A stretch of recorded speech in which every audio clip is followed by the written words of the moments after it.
Salut, j'espère que tu vas bien. On va poursuivre avec l'étude où on parlait du thème de cette famille qui est un peu complexe dans la Bible, la famille de Jacob, dans l'évolution qui se faisait avec deux ou trois femmes, vu que c'était une société où la polygamie était prise en considération. Il n'y avait pas de problème que l'homme puisse avoir trois ou quatre femmes. Mais la question ici, le mot qu'on n'aime pas entendre, qui fait mal aux oreilles, qui peut résonner un peu mal, inconfortable à l'intérieur, c'est le stérile.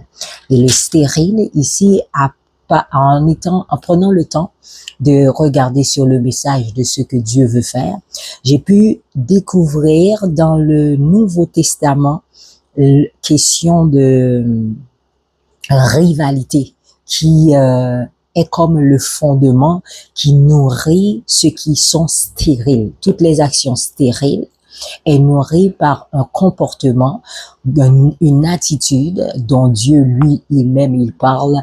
Il nous dit de ne pas être conforme à ces comportements-là, qui est la rivalité. Les rivalités qui peuvent diviser, les rivalités qui peuvent faire en quelque sorte, même les personnes de membres de famille ne sont pas unies et puis ne vivent pas ensemble comme l'amour de Dieu, ne vivent pas l'amour de Dieu comme qui est dans sa sainte volonté.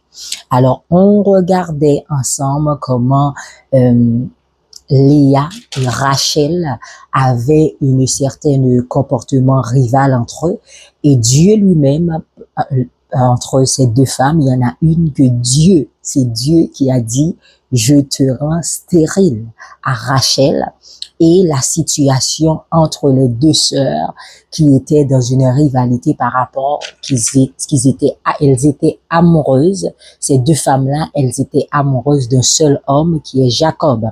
Alors, quand on regarde la descendance de la famille de Jacob, je ne me tarderai pas sur la descendance de Jacob, mais la relation, l'échange qu'il y avait entre Léa et Rachel, vu on est sur le mot stérile dans les relations, on avait vu que la stérilité peut être d'une façon biologique entre un homme et une femme qui se marient et qui n'arrivent pas à avoir d'enfants, l'aspect biologique, l'autre aspect scientifique, ou du moins quand on va à l'hôpital, on s'attend à voir que tous les instruments qu'on utilise soient propres, c'est stérilisé d'une façon pour qu'il n'y a pas de microbes à l'intérieur.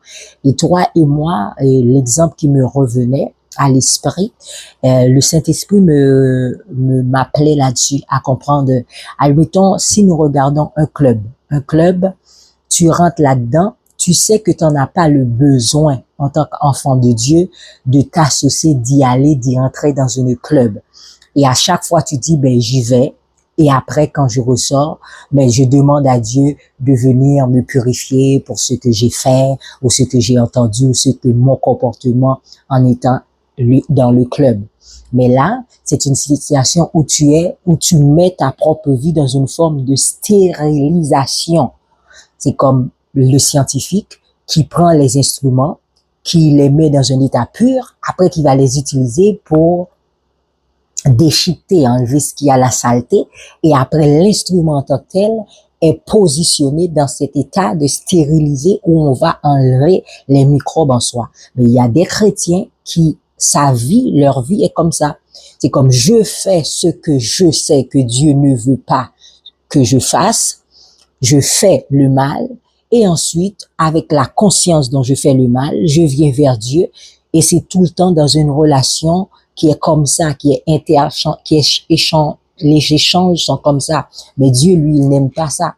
Parce que Dieu, lui, ne veut pas nous mettre en tant que ses enfants dans une position stérilisation.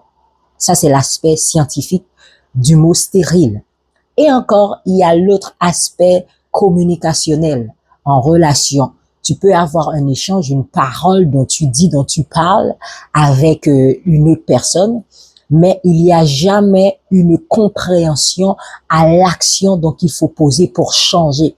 Donc on voit le stérile en tant que tel sur les trois aspects, que ce soit biologique, scientifique et au niveau communicationnel,